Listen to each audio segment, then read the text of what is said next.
Dua t'ju falenderoj që më dhatë mundësim të jem qytetarja e parë e Pogradecit. Dhe qëllimi kryesor është që qyteti jon të jetë turistik dhe bujqësia të zhvillohet jetë në funksion të këtij turizmi, por më kryesorja është cilësia e jetës të banorëve të Pogradecit në të gjitha zonat. I gjithë ky zhvillim do të jetë që jeta në Pogradec të jetë më e mirë. Dhe ne do mundohemi, do punojmë, do zbatojmë të gjitha ato projekte që po idejojmë dhe krijojmë, që turizmi të jetë katërstinor, të jetë në të gjitha stinët.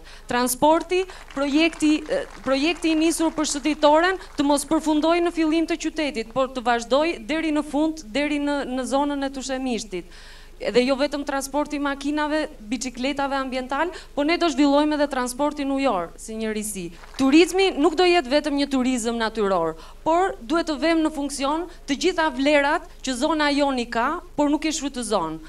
Dhe kur themi që është duke u ndërtuar autostrada në zonën e Mokrës, ne do vazhdojmë të punojmë me rrugët, infrastrukturën për ta lidhur këtë autostradë me të gjitha komunat dhe të gjitha qendrat. Dhe kjo është detyra jonë, ta bëjmë së bashku.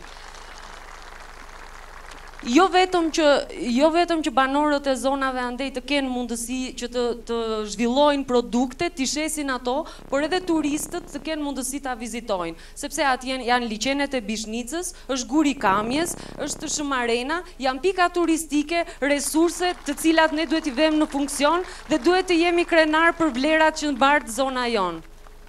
Gjithashtu mendoj që në zonën e Mokrës ne do ndërtojmë edhe vende ku të ekspozojmë vlerat etnografike, muzeun etnografik të zonës së Mokrës, për të mos haruar qendrën e Pogradecit, e cila mbart vlera, por ne duhet ta krijojmë si një qendër historike dhe kulturore. Duhet të zhvillojmë gjithashtu shumë sporte, jo vetëm futbollin, si një zhvillim jo vetëm fizik, por edhe kulturor, social për rinin, e cila është e lutur të kthehet në Pogradec për të punuar së bashku, ashtu siç është arsimuar dhe shkolluar deri tani. Për sa i përket ides femër, grua apo burr në drejtimin e Pogradecit, kjo është diskutuar shumë dhe unë nuk mendoj, përveç se vlerave të aftësive që mund të ketë një grua ose një burr, për mua është shumë e rëndësishme ajo që kam parë këtë periudhë, që të gjitha gratë janë më të dashura për të ardhur, për të marrë pjesë në këto takime. Si këto ka dhe shumë projekte të tjera që ne i diskutojmë bashkarisht dhe dua që t'i diskutojmë edhe mbas 21 qershorit, por që t'i realizojmë ato, unë kam nevojë për ju në 21 qershor.